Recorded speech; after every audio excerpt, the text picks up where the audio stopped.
Arsenal are out of the FA Cup. We're out.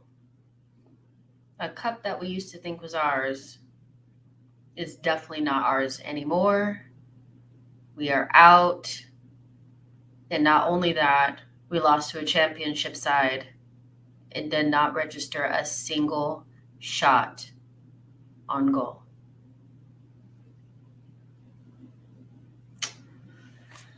Oh, this is going to be rough. 2 hours of my life I will not get back. The one thing that I thank Arsenal for is not putting us through extra time. Just go ahead and let Nottingham Forest score the goal so that we can just end it, because that was by far the worst performance that we have produced this season. That trumps 5-0 away at Man City. That trumps 4-0 away at Liverpool. That trumps 3-2 away at Man United. And that trumps 2-1 Everton. That was very, very, very disappointing. And I mean, we'll talk about it. This is just player rating. So, obviously there'll be some reflection and calming down and all of that over the next day or so. But at the moment, my head is about to explode because, it was the Everton-ish type thing again, the Brighton thing again. Although against Brighton, we had our goalkeeper back there saving our ass. But today, it was that can't pass to each other, lethargic, couldn't be asked to press, couldn't be asked to, run after a ball, couldn't be asked to, stay in position, couldn't be asked to pass to the guy next to you, couldn't be asked to, head the ball, couldn't be asked to get a second ball. We could not be asked today. And after 5 really good performances, we ruin it in spectacular fashion by going down, 1-0 against Nottingham Forest away from home. There are still questions around this Arsenal team and our away form. I think if the other team is not basically falling apart, we have no answers. We like to be at our comfort blanket at home, and we were just asked today. We were just asked. Yes, I know we were missing key players, but other teams in the Premier League were missing key players during this round of FA Cup fixtures, and we're playing lower level opposition and got the job done. So I don't really want to hear it. I really, really don't. And there were some really, really smelly individual performances from some players, and damn near the entire team. It's going to be very difficult to give anybody above a 5 because it was just horrible. And from minute 1 as well, from minute 1, you could tell that if we were going to win the game, it was going to be because Nottingham Forest gave it to us, because we do not start off poorly and get better as the game goes on. We just kind of keep going at that rate. And so I'm disappointed. I'm really, really disappointed because it's not just losing a game in the league. We're out of the FA Cup. And in the grand scheme of things, when you look at our season, we had 2 domestic cup, trophies on offer to us, and we need to get European football. And starting off a very tricky and difficult and scary run of games in January, getting knocked out like that does not bode well for the next couple of games that are these games are going to define our season. So hell yeah, I'm worried. Hell yeah. Little talking about Charlie Patino before the game and how great it's going to be to watch him play. I was very oh shit, because these are big guys and he's not going to be able to just kind of play like he is at the under 23. So I think we can probably shelf the Charlie Patino talk for a little while. We need a midfielder to come in. We needed a midfielder to come in a day ago. We knew Thomas Partey and El Neni were going to be missing during this tricky period. We just knew it. And we still went through the summer, only brought in Sambi, and Odegaard, but for that pivot, we only brought in Sambi. We still loaned out Ainsley Maitland-Niles, and now we're out of the FA Cup. And I think if either one of Thomas Partey or Xhaka were in that pivot today, we would have just seen a difference. But Sambi and Patino, it was just like, and people were telling me that they were going to cook, and I was like, no, they're actually not. Like, they're going to get ripped. Like, it was obvious because those teams, like the last couple of games that I watched in the FA Cup, them teams in League One and Championship did not give a shit about the Premier League teams. They were coming at them. I was like, if we're not on our game, we're gonna get smashed, and we did. If Nottingham Forest had any quality up front, we probably would have lost that game 3-0 or so. So yeah, I'm really disappointed. And so I get that we're going to go through we're going to have these performances here and there because it's a young team and, we haven't really got the depth and all of that. For me, that's not an excuse for some of the really lame ass performances I just saw.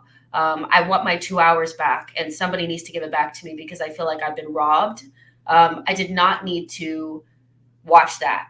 That was ass. It just was. Let's see what you guys are saying. Let's see. EKK says, very poor performance by the lads today. We didn't anything from the game, no intensity or conviction, and it was such a slow, labored performance for sure. Funky Bunky says, I don't actually mind the loss that much, but how are we supposed to play Liverpool and Spurs with this midfield? Again, we knew this, though. Like, this is, like, not something that's, like, new. We knew that Thomas Partey and El Neni were going to be gone in January. We knew this. And so now it's kind of, like, coming up now, and it's like, oh, well, it's not brand new. We knew this, and we knew we were always a Xhaka injury or a COVID, positive test away from being absolutely decimated in midfield. And we didn't take care of it. They really risked it and was like, cool, we're just going to go with Sambi and Xhaka, and it's coming back to bite us. And we have to play Liverpool. We could literally, by the end of this, our season can be turned on its head. Because if you're already out of the FA Cup, if you go out of the Carabao Cup poorly to Liverpool and then don't win the North London Derby, you're fucked. Oh, sorry, excuse me my language. But you are. Like, you just are. Like, and this is always was going to be the case if we weren't on top of things and things didn't go our way, and they haven't. Matt G says, hey, Jess. Hey, Matt. Our away form is very suspect. Ivy says, horrendous performance from Arsenal. Not sure what that was. Away from home, under pressure is just not something that, we're particularly good at. We played well at home against Man City. We played well at home against West Ham when we wanted to get top four. And any game that we were under pressure, it's kind of like we just folded, and we did it again today. Yo-Yo says, surprised at the anger shown by some fans. I mean, the FA, you know what? Like, maybe tomorrow people will feel different, but I really can't fault any Arsenal fan that's upset about what they just witnessed, because I witnessed it as well. And even with all the caveats of missing players and all of that, that level of performance was beyond poor. And the FA Cup is important. There's a lot of narrative going around that these cups are not really that important, and top four is the only thing that matters. Our league form is important. But if we finish sixth or below and we didn't even get to a final, you're going to be looking back at these games and thinking like, well, maybe, you could actually say that winning the FA Cup is what has kept Arteta in the job a lot longer. So this whole idea of like, cups are not important and we just need to focus on the league, when we're a couple bad performances away from talking about top six is what we're looking for. I just really can't get with it's just the cup and it's fine. Like, I can't get with that. not from what I saw. It'd be different if we played a team like we played Wolves or Leicester or somebody, a difficult team, and we played as hard as we could. But I don't even think those boys were out there sweating. Like they were like barely trying. I can't accept it. Matt G says 0 shots on target. No way is that good enough, regardless of how young the team was. I mean, I get the midfield situation, but like, I don't understand. I can't get over the fact that I just feel like they just said it's not going our way today. Forget it. I didn't see any intensity, and I think I don't know what I think. I don't really want to rewatch this game. I know I'm gonna have to. Let's see. We are in trouble. I mean, but we knew AFCON, and we consciously loaned Ainsley Maitland-Niles out. So I really am not hearing the midfield thing. Like, I'm not hearing the midfield thing because we knew it. Like, this is not new. But yeah, we're going to go ahead and get into player ratings, but there's a lot to talk about. I mean, yeah, make sure you guys smash the like. We'll see what happens. We'll start off with Leno. I think he was probably the best player on the pitch. He had a couple of really good saves. He had one off of a free kick and then another one in the first half where, I don't know, they were like on a counterattack and he saved it. And he was relatively faultless for the majority of the game. Like, he didn't do anything wrong. And he was probably the only player that played well. Like, you could say played well. So for me, I'll give Leno a 7 because there's really nothing he could have done. And they gave up one goal, but that really just, for me, I lay that at the feet of Sambi and his really poor performance today. So yeah, Leno gets a 7 for me. Let's talk about Cedric. If Atletico Madrid saw that performance, they would be like, oh, hell no. Cedric is probably one of the most suspect signings I've seen in a while because we bought him in, we loaned him, and he was not fit. We didn't see him for months. He was supposed to help us. And he was just injured and not available. And then when he finally came into the side, he was like, okay. He scored a goal like on his first performance and everybody got gassed. That guy was playing against us today. I mean, every time he tried to defend, he just fouled. And even in really bad positions where we were putting them under pressure, slight pressure, because it really wasn't good pressure. And he would just go and foul. His deliveries off of dead ball situations was laughable, and it was bad against Sunderland. So I don't know why they didn't take him off of free kick duty, but what is he thinking? And I get that he doesn't play a lot, but that performance from him was kind of why a lot of people don't rate him. We need a backup right back sooner rather than later. It's definitely a part of our progression. I understand these things happen, but he was really, really bad today. And so for me, Cedric, he's going to get a 4. For real. And I feel like I'm being nice.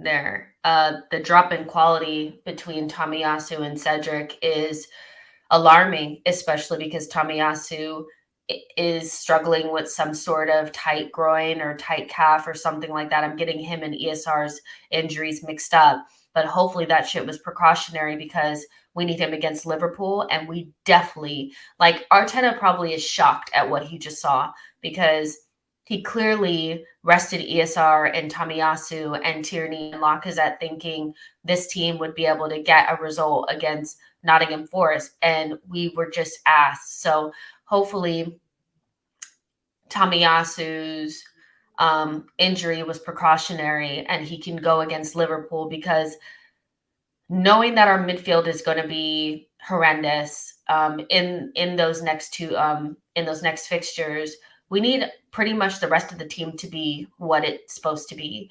Gabriel has served his ban, so hopefully those things will help. Ramsdale's energy from the back will be a lot better. So yeah, but Cedric was just not good, and he got really caught up in the, oh my God, we didn't get the foul. On the ball, he could not pass to a white shirt. He could not pass to a white shirt, and it was just sick, so I give him a 5. Yeah.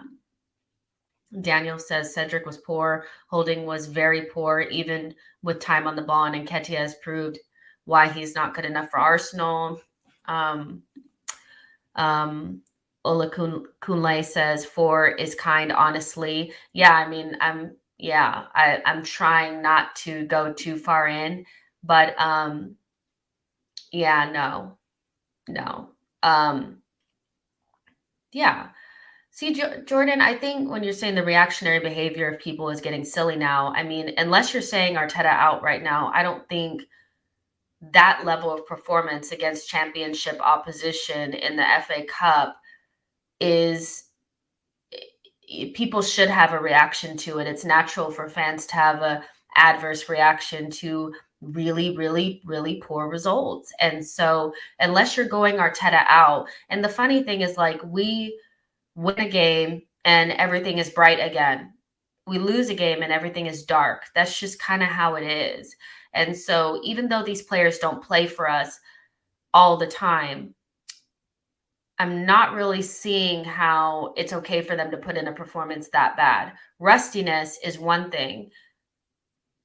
The way that they played today, I can't really say that I thought that was rust. I hear what you're saying, but to tell fans that they should not have an adverse reaction to that level of a performance is telling fans not to be fans. Like, it just is what it is. So yeah, let's talk about Ben White. I think Ben White, out of, like, first of all, he was drowning back there with Cedric to the right and Holding to the left. And I thought that he was probably one of our better players. And it's just, you can tell, like, he's one of those that kind of has to be there. Like, you can't go out with a Holding and somebody else and somebody, you can't. No Marie and Holding tight back line. You have to have somebody back there that knows what they're doing. So I just think, like, yeah, like, he wasn't great, but he also wasn't like the worst person I've ever seen. So I'm going to give Ben White a 5.5. I just, the distribution was not great.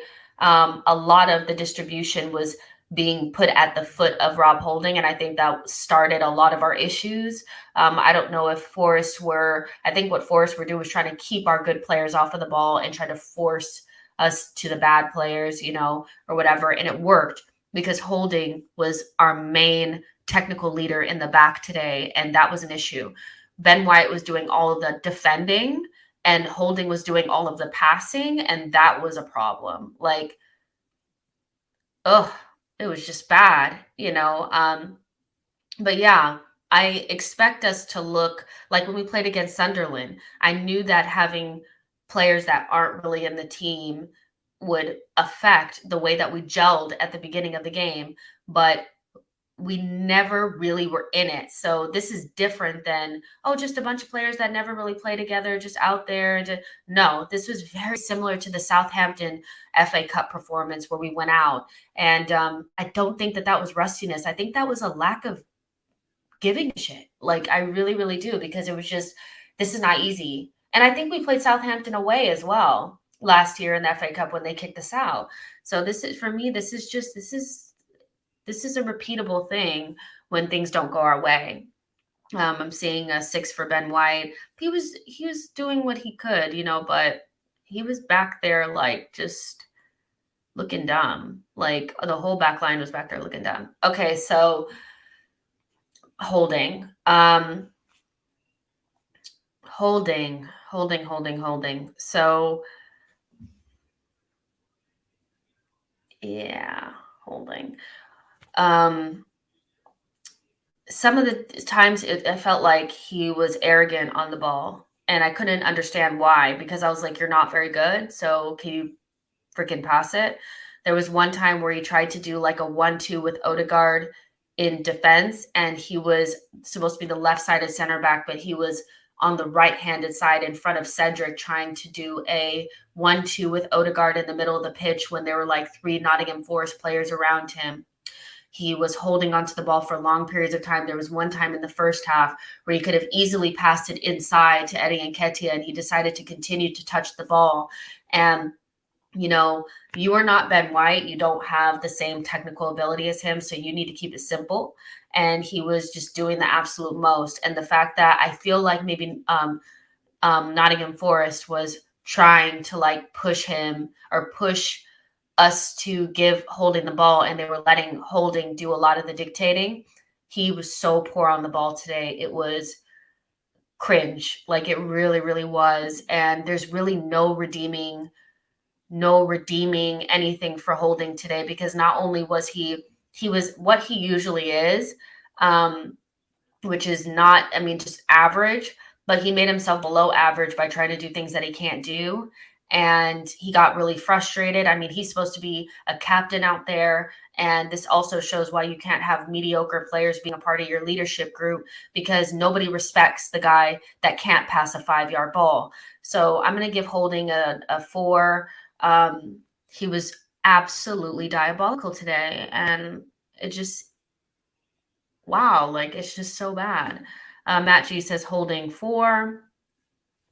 S says instead of passing to the midfield, he just sprayed long balls out of play.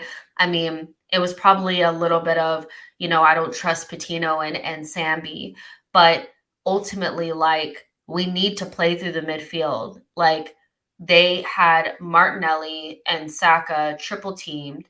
And so passing it into the channels, and poorly at that, for them to run onto an Nketiah was never going to work out. So I know that it's kind of like it's all goes together. It's all like cause and effect. And so Holding is not really wanting to pass to Patino and Sambi. Sambi and Patino are afraid to show for the ball. And so in those moments, somebody needs to make a decision, and nobody did. So Holding was just kicking it, and it was pissing me the F off. Cannon says Kane Holding gets a 3. Io says, I like Holding on a personal level, but he's a bottom EFL top championship side player. Is he? Because he was ass against Nottingham Forest. No, but he just, that's the thing about Holding, is we like him on a personal level, but these guys that are just nice to have around, they need to start falling off. Like, because we're seeing that we're trying to go up a level, but we actually can't go any further with them in the team. That's the Cedrics, that's the Holdings and all of that. We just can't go to another level, with them in the team. And it is what it is. Like, yeah. So yeah, Holding gets a 4.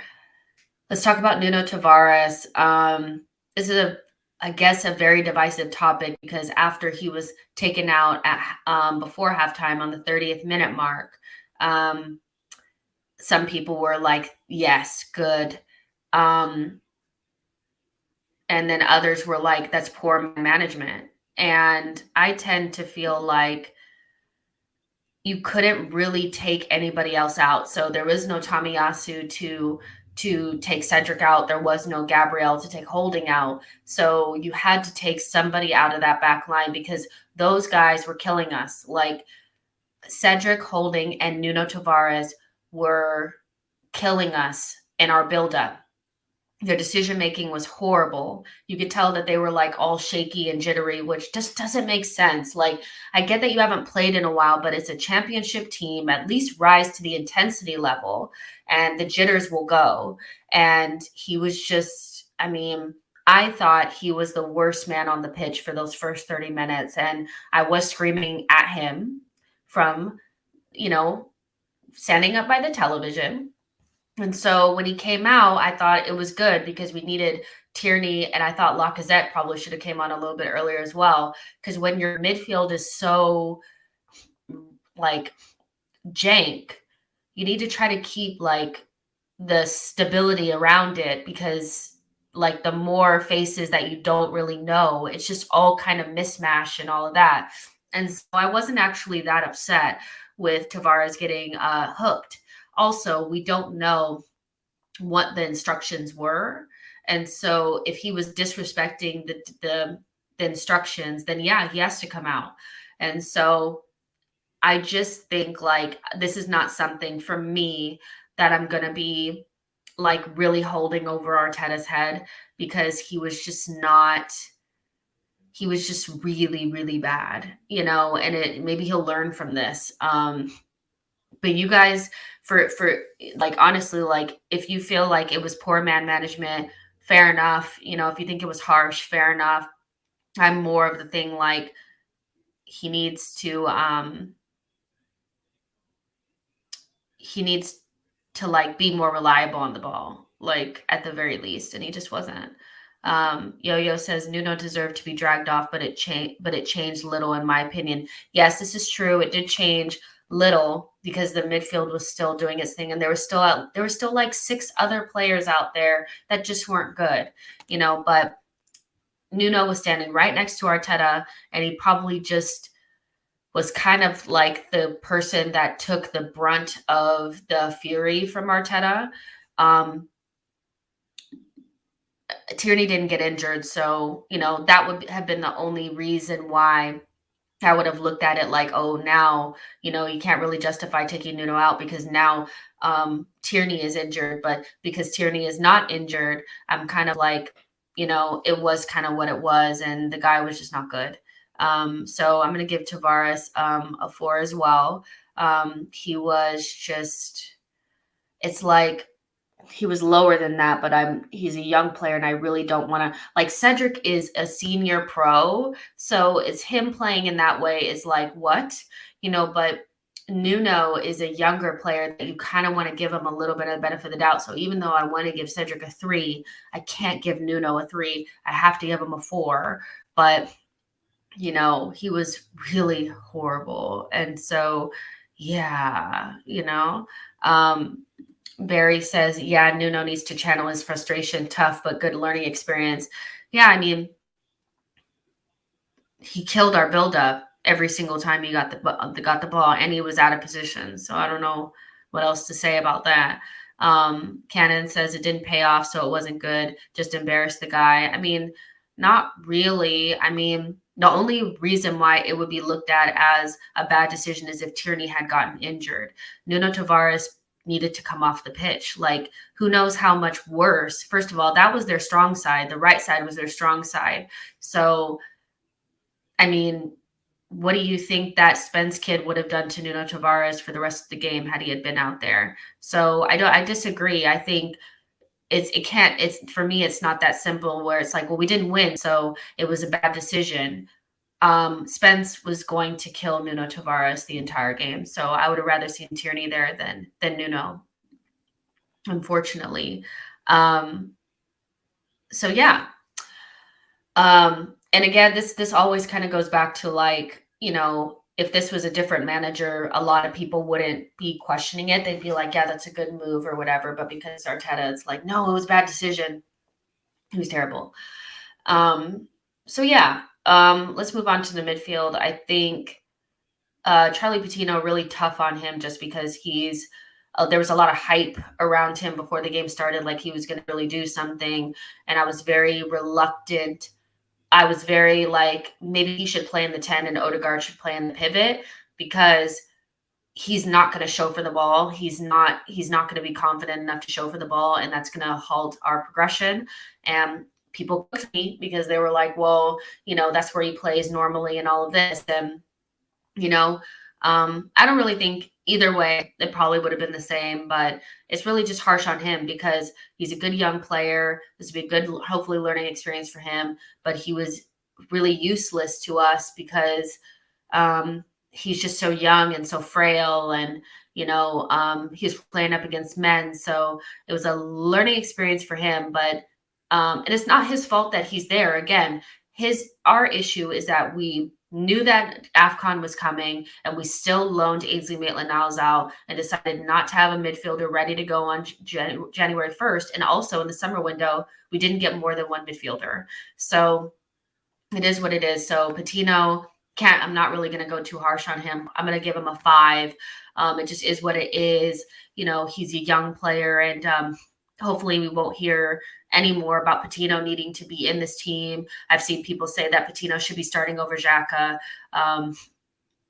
Humble yourself. Like, these young players coming up from the under-23s, it happened with Balogun, it's happened with Patino. There is a significant difference when you move up to senior football, and that doesn't mean the players are not good. It just means that they're not ready. And so, yeah, there you go. Patino gets a 5. Peter says, we need to sign a midfielder ASAP. These guys made me miss Xhaka. Yeah. I mean, I missed our normal midfield because they're grown-ups. It is what it is. S says, Patino didn't look any worse than any of our players today. Yeah, I mean, I didn't say he was any worse. I just feel like, he didn't help us, So, yeah, it's harsh on Patino because he's going to use this. He should use this as a learning experience, and needs some bulking up to do. But this was a very good indication of why he's not really ready, to play, because his quality will not show because the players are just bigger and stronger than him at the moment. So, it's not that Patino was worse than anybody else. It's just he ain't ready, and that's why he got a 5. Yo-Yo says Patino will likely feature against Liverpool despite having been so poor. And that's because we just haven't made the right decisions. We have not prepared ourselves for this moment, and we banked on Xhaka not getting injured. And not only has he gotten injured, he's gotten COVID twice, so you can't count on Xhaka no matter what it is, and some of this stuff is out of his control. But for us to we're going to go into this really tricky period, which is the period in the season that defines it. It just is what it is. It's just bad planning. It just really is. Sambi, I thought, was, I can't really give Sambi as much leeway as Patino because I've seen him boss games against Newcastle, and I've seen him play well against Chelsea. I've even seen him play decently in the first half against Liverpool. So against championship opposition, he just had no ability to impose himself. He looked weak in the tackle. He actually jogged around the entire game. I don't remember him sprinting, pressing, nothing. He wasn't getting on the ball. He was just, and he's somebody that I would expect to at least attempt to, because even in the toughest moments against opposition in the Premier League, he has tried to get on the ball, and he didn't do that today. And the one time that he got on the ball, he lost it rather cheaply, and it led to the goal that Forrest scored, So I thought Sambi was really, really poor today, and I was looking forward to seeing him again. I don't know if maybe the senior players coming in and kind of kicking up a gear has kind of knocked the confidence of Sambi and Nuno Tavares, but those are the levels, kids. Those are the levels. You guys were basically playing because those players were either out of form or not available. And now that kind of Thomas Partey and Xhaka and Tierney have kind of come back into their own, the kids they need to go up another level. They need to grow up. It's okay. You're gonna be fine. And I think Sambi he just had literally the worst game ever. So I'm gonna give him a 4, especially because his I expect more from him because he is a little bit more experienced than Patino. I've seen him get on the ball in difficult situations, and he did not do that today. And his one time getting on the ball led to Forest scoring their goal, and it was very, very cheap. And he had no energy, and he jogged, so he definitely gets a 4. Tony says Sambi wasn't showing well. No, he was not. He was not at all. There's about 160 of you guys watching. Make sure you like the video, subscribe to the channel. Let's move on to Odegaard. I thought in the first half, if there was anything that was going to come about, it was going to come between Odegaard and Bukayo Saka. They were, with the limited service that they were being given, they were trying to concoct something over on that right-hand side. But as the game kept going and Odegaard became more frustrated and the service was not coming, his touches became kind of looked like they did against Burnley, how they kind of did against Brighton, how they did against Everton. And it's when Odegaard doesn't have that base behind him, he's going to be useless. And that's not really on him. But he's also somebody that I expect to be a little bit more cool-headed. And I felt like he lost it a little bit towards the end. We know he's not the strongest, but he needs that base in behind him to win those balls. And he just kind of just got swept aside in that match. And so I'm going to give Odegaard a 5. If anything was going to happen in that match, it was going to be in the first half between Bukayo Saka and him. They were trying to do something, but it just never really came off. And so, yeah, there you go. Odegaard was poor. Let's see. Odegaard didn't create anything. Odegaard did a 3-man job. Yeah, I mean, I think two things can be true, like Odegaard didn't create anything, but he was also not he didn't have Thomas Partey and Xhaka feeding him balls in between the lines. And so I didn't really see, we didn't have a single shot on goal. And until the very end of the match, I just kind of saw Odegaard just fine on the wayside. And as you get further and further up the pitch, really the issue was really in our buildup from the back, not having Gabriel, not having Tomiyasu, and not having Tierney from the very beginning, and also not having Ramsdale. Those issues, and then the midfield actually really affected Martinelli, Saka, and Odegaard. And Nketiah was just doing his own thing, and it did affect him as well. But yeah, yeah. So, Marsh says Odegaard looked like he was at Real Madrid, must have been the shirt. S says, I give Odegaard a 6, didn't do anything. Yeah, he didn't do anything.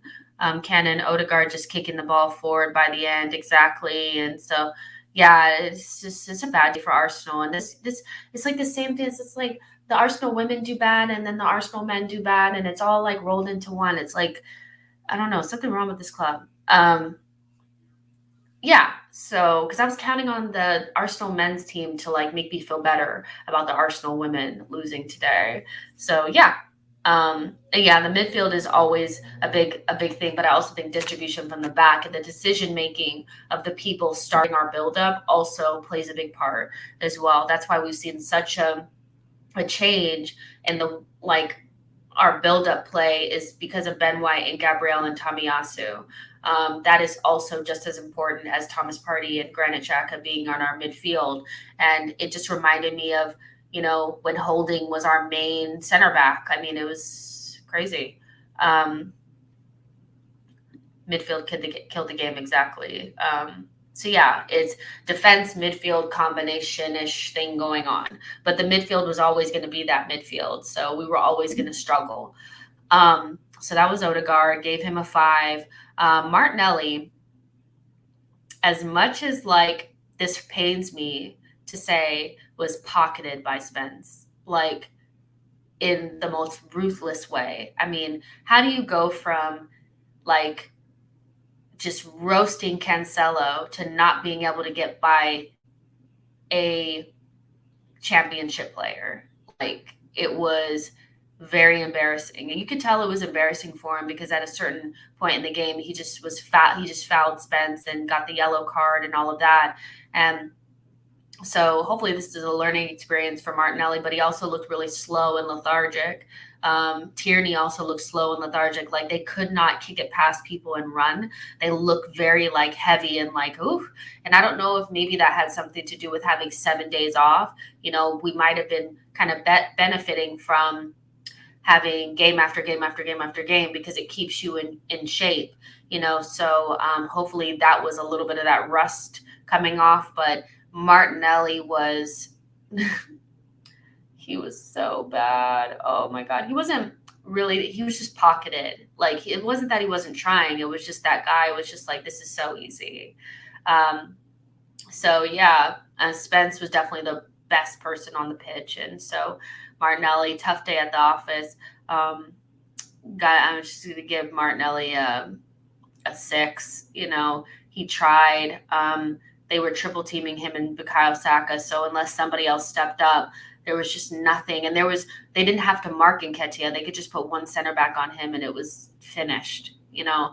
So yeah, it is what it is. But I'll give Martinelli a 6. Also, Bukayo Saka, I could pretty much give him the same thing. What I will say is that he should have had an assist. You know, if Nketiah scores that wide open header, then the game is just different and we nick it and we just walk away knowing that we didn't deserve shit, but we got it done anyway. So Bukayo Saka put in a really nice ball for Nketiah on the back post, and so he should have had an assist. Other than that, some of his passing in the second half was not some of his passing just wasn't great. Like in the midfield, he wasn't as technically secure as he probably should have been. And, you know, it was just a tough day for him. And also him and Cedric just were not vibing. You could just tell that like the combination that he really had with Tomiyasu was missing. So Bukayo Saka for me also gets a 6. And so, I mean, like, yeah, I mean, and this is the thing, like 6 may seem high for somebody who didn't play well, but as you get to those forward positions, what were they supposed to do? They were getting no service.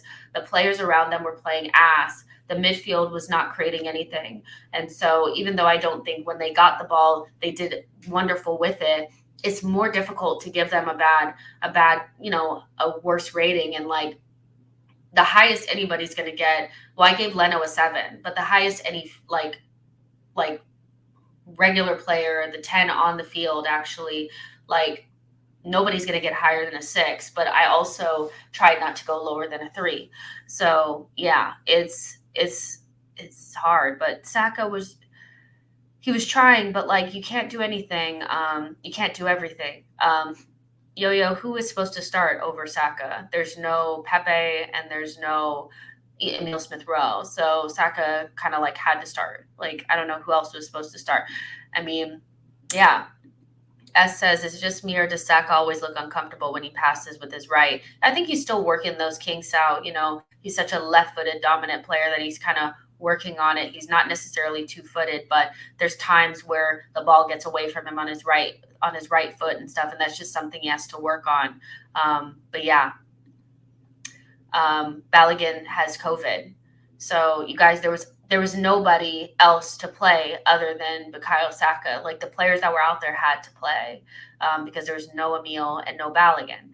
So I'm not sure who else was supposed to go out there. Amari Hutchinson, again, we've seen that these players, Balogun, Patino, like we have players that are young that are playing above their level right now, like 20-year-olds, 19-year-olds, 21-year-olds. They're not usually this good, and they're starting games, and they're the core of our team now. That next level down in our academy are like really, really untested, you know? So it's not the Willocks and the Reece Nelsons and stuff anymore. Like we're really tapping into like young talent now. So Amari Hutchinson wasn't going to play, like, you know what I mean? So I just think, you know, we have to be realistic that like who else was actually going to play.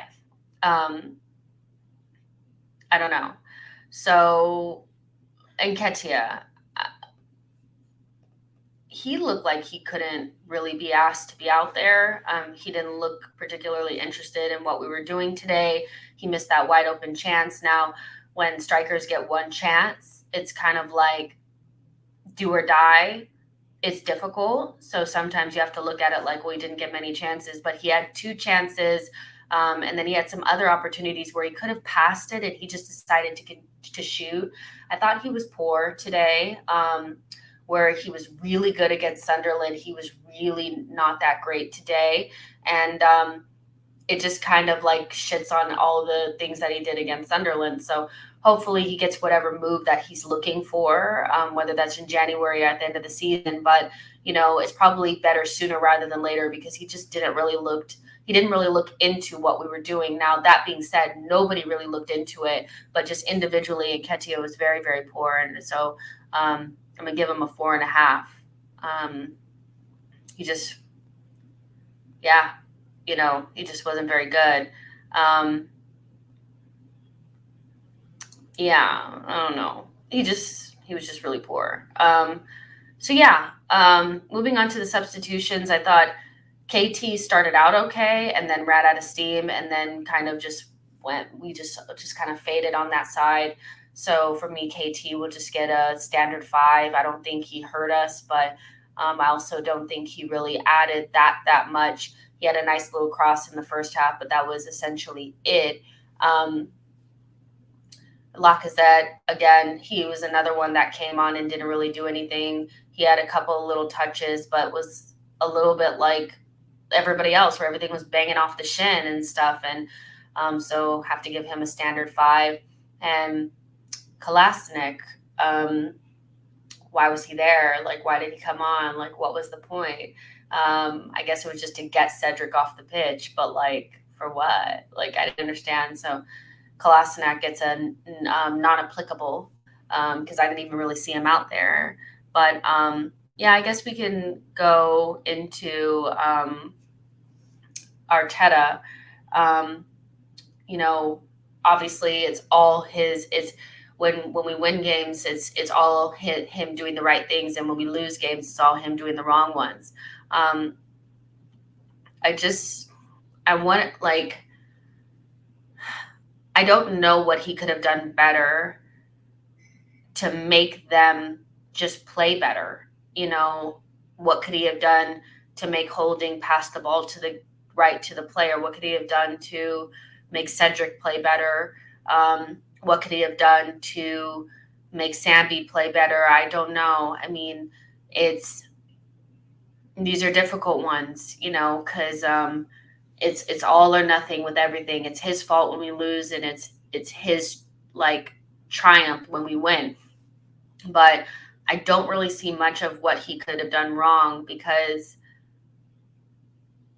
that's what he had to play. And before the game started, nobody was really complaining, were they? Everybody was excited about Charlie Patino and Sambi, and they were going to cook the Sambino midfield and all of that. The one thing I will say is that I really do look at the club like, you idiots, you knew that El Neni and Thomas Partey were going to be gone during AFCON. And so for you to leave it up to Granit Xhaka and Sambi and say, as long as these guys don't get injured or get COVID during this time, we'll be fine. And Xhaka's had COVID twice and been injured. So this is just like poor planning. But I'm going to give Arteta a 5. I think that was the biggest come down ever in life from the City match. It was back to life, back to reality that Arsenal are very much so Jekyll and Hyde still, especially away from home. But I think that like when you let Ainsley Maitland-Niles go out on loan and these things, you can prepare better, and they better get a midfielder in, So I'll give Arteta a 5 because you gotta lay it on the head of the manager. But I don't understand how he could get that team playing better, because from minute one, when you have Rob Holding and Cedric and Nuno, I guess I would say that I thought that he could have just started Tierney. I was actually, I guess the one person that I did look at on that team sheet was just Nuno, mostly because I thought that there's just too many changes. And because we always play like this, and Yo-Yo is saying this in the chat, that we always play like this with these players out there. So I do hear that, and I did kind of anticipate there being like roughness there, because we have this midfield pivot of kids and a bunch of kids around them. And so keeping as much stability as possible would have been the better option. So I would have actually tried to play Lacazette and Tierney, try to finish off the game first and then make rotations, but we didn't do that. So that's one thing I can look at Arteta for. Yo-Yo says Arteta and Edu intended this. They can't be victims this season. I don't I don't really feel sorry for them or think that this was something that's just randomly happened. We knew that these players were going to be gone, so we just didn't prepare well. So yeah, that's pretty much the player ratings and my rants. And I am very like this was just not the way you need to start this week of games, because it's going to be hell. And so they really need to get their head out of their ass. They really, really do. The one thing I will say is that in the next game, barring anything stupid happening, we will have Gabrielle back. Ramsdale will be in the goal, I'm sure. Hopefully Tomiyasu's injury was just precautionary. We'll have our same back line. That will give us some stability. But if they don't bring, and like, even if they bring in a midfielder at this point, what midfielder is going to be ready to play against Liverpool on Thursday? So they've really left it late, and we're playing away from home. Apparently all of Liverpool's like whatever's little COVID cases were false positives. So like their entire team is available. Shock, so this is probably a really good time to play us, where, we kind of thought that it would have been a good time to play them had the game still went forward. It's just really disappointing. But yeah, play them on Thursday and then turn right around and play against Tottenham on Sunday. And for me, Tottenham is the most important game. You don't win that, you can kiss your top 6 dreams goodbye. So it's a big deal. It's a big fucking deal. So that's going to be it for today. Good show, guys. Make sure you guys like the video, subscribe to the channel. We will talk more about this later, tomorrow. And I'll see you guys on the next one. Bye, guys.